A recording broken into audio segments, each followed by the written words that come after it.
inspired me. I created a knockoff of Israel. Until my mother found it. Because I had, in my 11 or 12-year-old way, tried to have the obligatory hot parts for the first time. I had no idea what I was talking about. And it's been downhill ever since, I gotta say. But I still have a copy of Lux Fever at home. And I'm charmed to see it has been, you can now get, apparently he wrote like a whole bunch of them, like there are 4 or 5. You can get the whole bundle for $2.99 on a Kindle. I can't see myself sitting in the bathtub with this anymore. It's too much. It's great to be able to welcome Andrea Mitchell back. It's been a long time since she's been here to tell a story, mostly because she has to do things like go to work on Sunday nights and has not been able to come. But when we first started, Andrea was one of the great stalwarts of storytelling here, and really one of the people who helped get it up and on its feet. So it's really great to have her back. Please say hi to Andrea Mitchell. I am a storyteller. I'm a writer. I've recently had to take a little bit of a temp job with the CRTC, and we got this odd call recently that there was a pirate doing some radio work in Oakville. And I was to go undercover to investigate this pirate in Oakville. Now, I don't know about you, but when I think of pirates, Oakville is not what comes to mind. I mean, you usually think of the great ocean seas, right? Or even, you know, Captain Hook and Jack Sparrow and Arr, and, you know, not martini lunches and I'll be at the country club.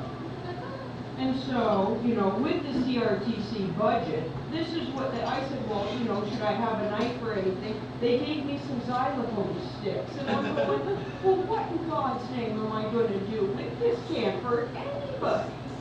So I don't know what to do with that one. But he doesn't even live near Lake Ontario. I mean, this has got nothing to do, and he's in radio. But the other definition of somebody who's a pirate is that they profit without permission. And I'm like, all right, now we're on to something. Okay.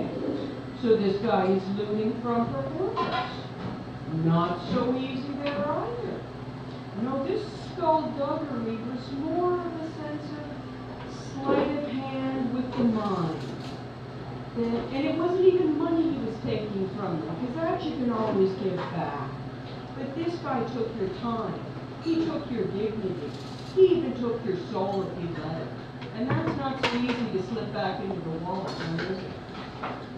So I started spending some time with this guy. And I do have to admit that he is an interesting fellow. His name is Tony Hopkins. Not to be confused with the British actor Anthony Hopkins, though this fraudulent doppelganger, I'm sure, has used his identity to help him out a few times. But not so long, because he doesn't come off British whatsoever, and he's probably about 10 or 15 years younger than Sir Anthony. And he wouldn't want anybody to get him on a full-blown out lie. He'd just want to kind of cause the confusion and then be the one to clear it up at the same time. Be in on the perception at the all time. Demand how you want to be perceived. Trademark it even as you were. And I have to admit, it's been something to watch this guy in action. Because unlike, though, the traditional pirates, who wore being a pirate like a badge of honor, you could see them coming a mile away. These people are a little more on the disguise about it. I mean, they're all legitimate businessmen and women. You wouldn't know that they were a pirate. That's how they really get you these days. That's the modern day pirate, folks. The only thing that they do have in common with the old one is the drinking. The liquid lunch boy, that is a staple of his day. Yes, I would actually, he is a professional imbiber of ethanol. And if you're not famous for your vocabulary, that means he's a guy goddamn serious drinker. That's what he is. And I don't know if schmoozing is actually an occupation, but if he is, he's a professional schmoozer. That's his occupation. And I have to admit, it's one of those things, it's almost like when you see con men on a film and you go, God, to spend a week with them would be fun, wouldn't it? I mean, I wouldn't want to have that I, responsible for them in anything, but it'd be fun to hang out with them, learn a thing or two, so that's how things can get done, huh? And I realize that I've been sort of digressing from what I've come to know of, like the actual day-to-day in and outs, because we've gone to some business meetings together where he's trying to win an account, and 4 hours later, 5 bottles of tequila, this deal was done, and you're just going, well, I don't know if that's entirely unethical, but AA will be having some fun calls soon. And then I realized he got wind who I really was from. And I thought, well, that's game over.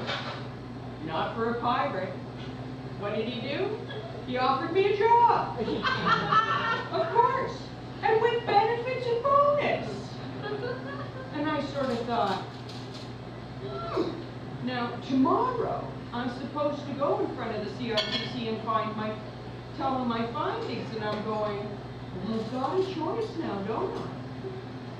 He's a wonderful man. I didn't see anything wrong. Give him my resignation 2 days later, go take the job. Or tell him what I really found, that he is a modern-day pirate, and you maybe should look into him a little bit more. And I'm going, the benefits. You should see his house in the Bahamas. He's promised me 2 weeks every year. And I go, the writing I could get done, the stories I could find. I mean, this is starting to look quite promising. And I realized he is a modern-day pirate. Thank you very much. It's been a pleasure to tell the story.